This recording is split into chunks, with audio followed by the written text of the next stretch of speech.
গৃহস্থালির সমস্ত কাজ জরুরি সংবাদে। অফিস থেকে বাবার ফোনে জড়িয়ে আছে ভয়। মা দাঁড়িয়ে রঙিন ছাতায়, দুপাশে সংশয়। স্কুলের গেটে স্বপ্নেরা চুপ, উথাল পাতাল ঢেউ।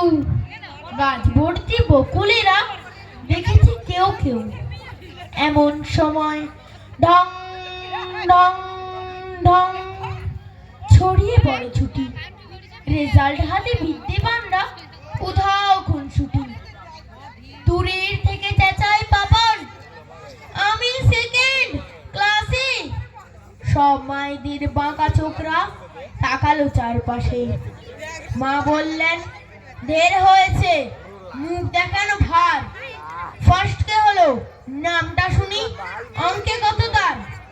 পাপান বলল, দেবল গুপ্ত, অঙ্কে সে 100। আমি পেলাম 90, তার বেশি পেলাম কই? সারাটা দিন খেলি শুধু। মা বললেন রেগে, সব স্বপ্নই আধার হলো চাঁদে গ্রহণ লেগে। চল বাড়িতে, দেখাচ্ছি আজ খেলার কি যে মানে। দেবল হলো চাঁদের টুকরো, সবাই তা জানে।